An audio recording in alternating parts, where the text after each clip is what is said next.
Toi là, oui toi, passionné automobile qui nous regarde, si tu n'as pas encore rejoint notre groupe Facebook Car Guy Crew, je t'invite à le faire si tu veux rejoindre une communauté vivante de passionnés comme toi.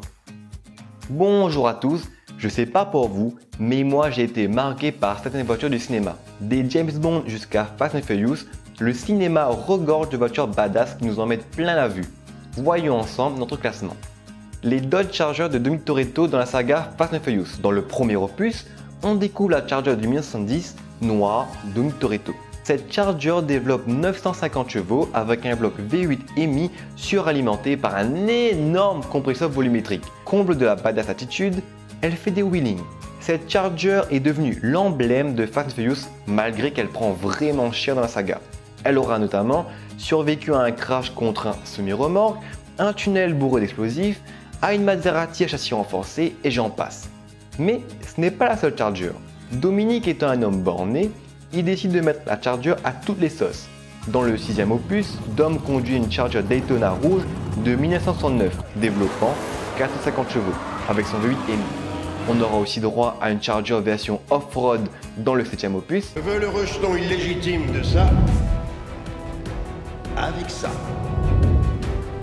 Ça en fait de la tôle. Il s'agira pas uniquement d'être rapide cette fois-ci. Mais le summum du summum se trouve dans le 8e opus. À la fin, Dominic Toretto conduit une Charger sur la glace. C'est une Charger de 1970, 4 roues motrices, propulsée par un réacteur à hydrogène développant plus de 1000 chevaux. C'est juste un truc de dingue.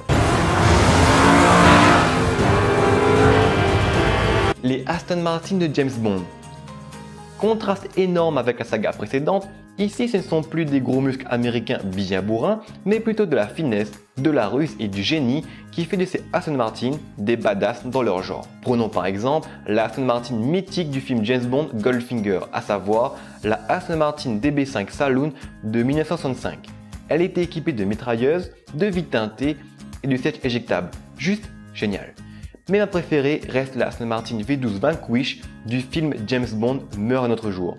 Cette V12 Vanquish développe 466 chevaux et est équipée de mitrailleurs, de missiles, de crampons et même de camouflage optique. La classe quoi. La Mustang et la Dodge Ram de Death Race. Je vous fais vite fait le speech. Death Race est un film qui raconte l'histoire d'une course organisée dans une prison où pour gagner sa liberté, il faut remporter le tournoi. Ah oui, et j'oubliais, tout est permis. Autant dire qu'avec ce synopsis, on peut s'attendre à une bonne grosse dose de badass attitude. A commencer par la Mustang de Frankenstein, c'est une Mustang GT de 2006 propulsée par un V8 4,6 litres. Cette Mustang est boostée au nitro et équipée d'un échappement racing, de suspension ajustable, de jantes de 18 pouces Cobra et d'un kit de freinage renforcé. Quoi, la mitrailleuse? Mais non, ça ce n'est simplement que des petites modifs par-ci par-là. Elle est entièrement blindée, armée de missiles, de mitraillettes et de napalm. Elle peut aussi cracher de l'huile sur les autres concurrents et larguer sa position blindée arrière. Comme je le disais, ce n'est que des petits modifs. Lâche la pierre tombale. À mon signal. Vas-y.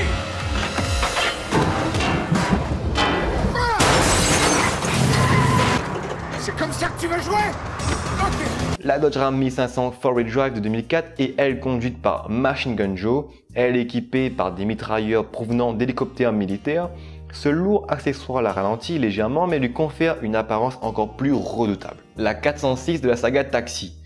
La 406 de Daniel est un monument culte du cinéma français. J'ai pris énormément de plaisir à la regarder narguer la police marseillaise. Nous avons écrit un article dans notre blog concernant Taxi 5. Je vous invite à aller le lire si vous êtes un fan de taxi. Le lien est dans la description. Mais parlons-en de cette 406. Cette 406 est la version V6 3 litres à 24 soupapes développant 280 chevaux, associée à une boîte auto ZF. Cette 406 pouvait atteindre les 306 km/h, assez pour attraper un TGV. Attendez une minute. Ça, c'est le TGV? Ouais, c'est une belle machine, hein. Ça tient bien dans les courbes. Mais c'est vrai que dans les lignes droites, ça se traîne un petit peu. Cette 406 avait la capacité de se surélever pour passer en mode course. Une scène juste magique qui m'a fait rêver étant enfant. La Interceptor de Mad Max. Cette voiture va parler aux plus âgés d'entre nous. La Interceptor de Mad Max, c'était LA voiture badass du cinéma à cette époque. C'était une Ford Falcon XB GT coupée de 1973, équipé d'un V8 d'environ 400 chevaux. Avec ses modifications de carrosserie pour faciliter le off-road et son énorme compresseur, cette Falcon en jette. J'aimerais vraiment pas la voir dans mon rétro.